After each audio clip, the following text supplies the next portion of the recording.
all walk by nature, bound forever the same. This is a statement made by Death to Savitri. He is showing her the forms and figures in the drifting twilight of the earthly real. These figures, strange figures, dream-like, having a kind of reality, they all walk, but are always the same. Walk by nature, but forever the same. They don't change at all. It is a sin of being there. It is an error in things which is what one witnesses there. Sin, it is the violation of God's laws. What is sin? When you violate God's law, then you commit a sin. What is error? It is an imagined violation of God's law. You think that you are not really violating, but you are imagining. It is this sin, it is this error which is constantly present in the mind of man. And that is what you are seeing here around. This is what Death is telling to Savitri. It is impossible to sin. What is possible is to make an error. You are prompted all the while by what is there within you and guiding you along the path. You don't have even the faculty of understanding that you are violating God's laws. Therefore, you can't say that you are really committing a sin. But you can always imagine that you are departing from God's laws and therefore there could be error.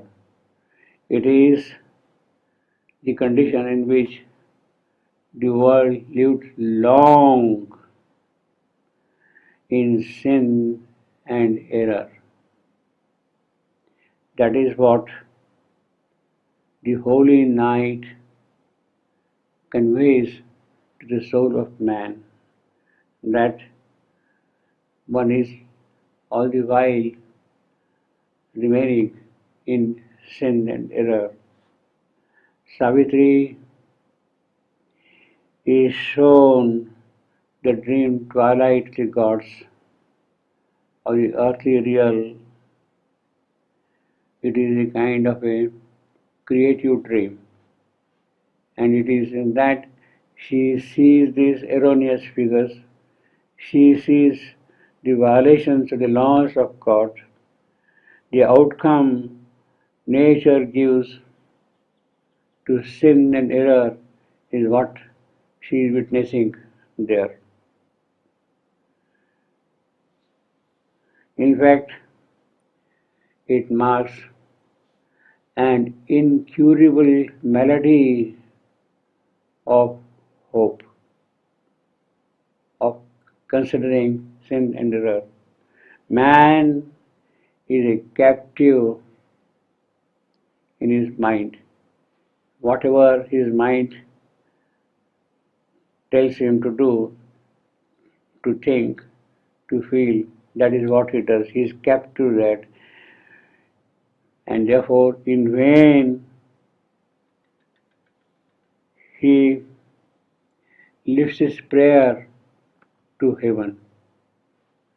By mind he thinks and he lifts his prayer to heaven. Obviously, such a prayer cannot be answered. He calls the greater Godhead into life, but he does not understand that that greater Godhead is incommunicable. You cannot establish contact with him at all. He attributes to God passion, anger, love, hatred, jealousy, all these things he attributes to God. In fact, he is the ineffable, and to that ineffable, who is indescribable, he gives 1,000 names. That is the incurable malady of man. But it is a misconception to give name to the ineffable. It is a misconception. How can man call God down in this world? It is impossible for God to come down in this world. This world is not meant for his residence. He cannot live in this world. That is the incurable malady of his mind. There is no house for him built in this world. He has no place here to dwell. Matter world has no aim. Matter is building up a house, possibly, but with what purpose? It has no aim at all. Matter. And it is in this house Savitri is trying to bring God down here. That is something inconsistent, not acceptable at all. What can happen in matter is only the presence of the will to be, the will to be there, but it has no aim at all. And all walks here by nature. All walks by nature, bound forever the same. It remains the same all along here. Man has built philosophies. He has discovered sciences. His polities are there. His revolutions, wars, everything is there that he has been done. But ultimately, what has he achieved? Nothing. Who leads the march of man's progress? He has no idea at all.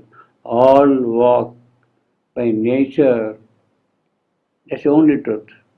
And it is bound forever, bound to be forever the same.